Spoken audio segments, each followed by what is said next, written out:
But something that I think about a lot and that I almost to a degree struggle with because I'm so passionate about this topic is generational differences. And so when she asked me to pick out a piece, I was really drawn to this piece because actually I'm conflicted who's older, who's younger. But what I do see is potential struggle between possibly the older man and the younger man, or is it vice versa? I'm not too sure. It was painted by Lawrence Carmichael Earl in 1878, which is also during the era of the Gilded Age. And there's a lot going on during this age. Actually, a lot of things that are very parallel to what's happening right now in our own culture.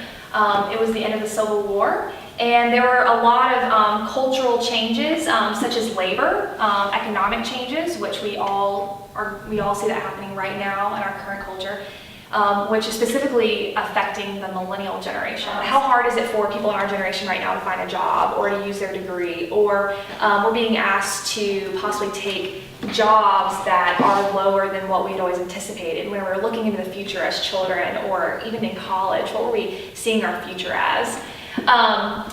But then on the opposite spectrum, there is this older generation that is also resisting who we are as a generation.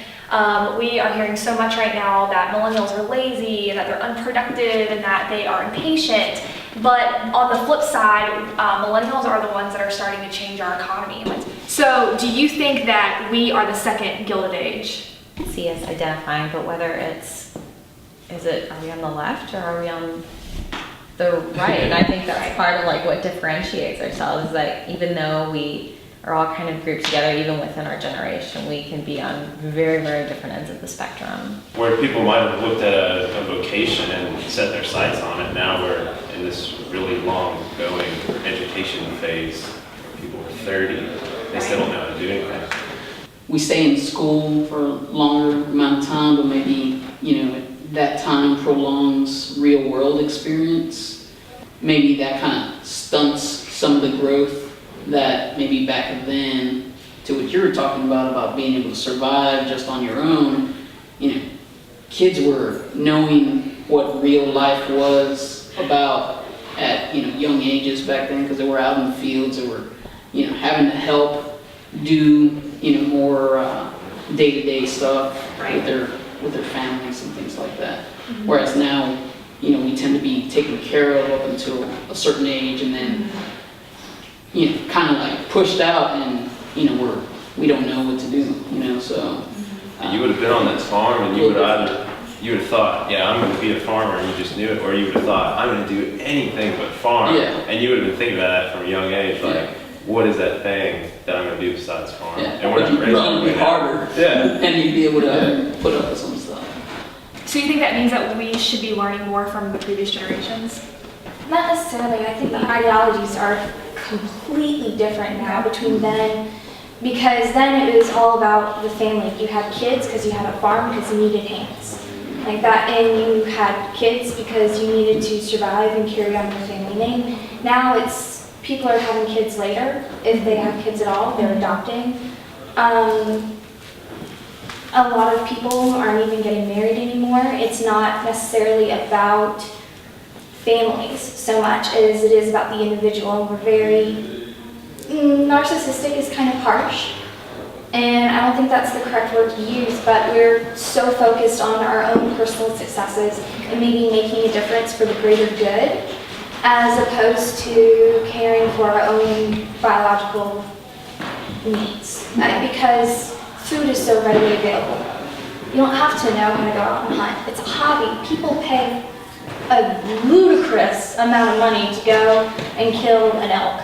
You have no idea. It's like $60,000 for a week. And then you have to pay to have it skinned and all that. Like, they don't do it themselves. It's this that we're looking at now is a hobby. It's a pastime. Okay. Not many people do that for a living anymore. Mm-hmm. Even Duck Dynasty, you would imagine, well, they did this for a living. They're doing a TV show for a living now. That requires no skill. And people are still going out and doing skill-based things, learning vocations, but at 37, you can drop everything and change, because education is very readily available. Like, just the vast amount of resources that are available now, I think kind of puts millennials at a spot where I have every option in front of me. I don't know what to choose. I am a baby boomer, which are the people that were born after World War II up through the end of the Korean War. Okay. Okay. When I look at this picture, even though it gives a picture of sort of a generational difference, it's really a socioeconomic type thing that I see. The one on the right, he's hunting for food. If the guy on the left is hunting at all, it's for sport. Okay. And me coming from the workforce and going through college and getting your degrees, postgraduate degrees and all these things, going through 30 years of workforce and then getting outsourced to where you end up being a security guard in a museum rather than a computer programmer. Change for the sake of change, which is like the guy on the left is showing, doesn't go with the guy on the right. You've got to show me change, that there's a reason for the change. If I can accomplish what I set out to accomplish doing it my way, just changing it for the sake of change is nothing to me. So that becomes a generational issue where people are letting heads. But the ones that are the subject of the change, you've got to be proven, okay, they're willing to change, but there's got to be a reason for the change rather than with, oh, this is modern, this is new, let's do it a different way. Yeah, you've got to show us why. Oh my God, what I've always admired about millennials, I've been kind of jealous of as a Gen Xer who comes from a background that's similar enough to know I was always terrified there wouldn't be a next meal. I look at you guys and I think how fearless you are. Yeah, we're just going to go hiking for a year. And in some ways that's privilege and that's socioeconomic, that I also didn't necessarily have a safety net, but it's also, I didn't know anyone who that would occur to. Even if it meant we were working 5 jobs, we were going to work 5 jobs till our graves because we were terrified there wouldn't be food. And we weren't even thinking for the future. None of my friends were thinking about kids. We were thinking about ourselves.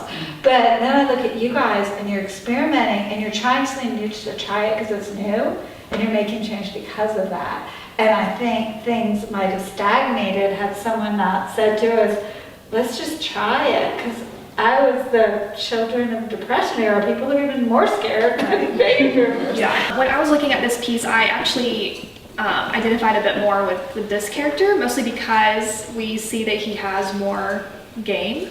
And it made me think of this entrepreneurial movement that's going on right now, especially with our generation. I've read that we may even become the generation of entrepreneurship because entrepreneurship has become almost like a hobby, which is kind of funny, right? Because it's actually a necessity to turn around our economy, and now everybody wants to be an entrepreneur. And if you're not an entrepreneur, then you want to be an intrapreneur. Like, you want to have that preneur part attached to your title at work. So I just wondered if anybody had any thoughts on that, and maybe what you think of the fact that this person has more game than the other, and if there is a character that you feel like you might resonate more with. The guy on the left is kind of bringing to him what is currently or is about to be the industry standard, and it's just going to be what everybody's going to be using, and this guy is paving his own way for his family, for himself. And as we can no longer rely on our ability to go and get a degree and just get a job anywhere, like we have to be more cognizant of the tools we're using and how we're living our life. Technology, from the old to the new. You've also got to change the value system. What the one on the left cares about and what he wants is entirely different from what the other one does. And when you go through the industrial age, you've got a value system change that progresses as well. I still see, the guy on the left with a new shotgun here, try it out. He's got a shell in his hand, and the other guy's still kind of like just looking at the new shiny gun, like, I don't need that. I have my gun, my trusty gun, and it's, doing the job for me. It's providing for my family. And I agree with you, this whole, for survival versus for sport, and that technology kind of opens that up. Whereas maybe if we didn't have that change for change kind of deal, or if we would just kind of take the time to really self-examine and grow as people, as opposed to being pulled by our technology, then maybe there wouldn't be so much us versus them. And then I also see the guy on the left as maybe kind of like the industrial age, you know, it's like the seduction of that, you know, faster, cooler, better kind of thing versus, you know, it's all right. I'm bringing home Yeah. my ducks to feed my family, and that should be enough, but But it's not, like, Yeah. we always want more. exactly. But now we're in a culture where it's always, we're trying to find that happiness in things that we can acquire versus developing ourselves a little bit more. Yeah, and like, that might seem like a lot of ducks to him, but if he go on Facebook every night and all his friends have a whole truckload of ducks, he may feel like he needs a shotgun to go kill ducks, like.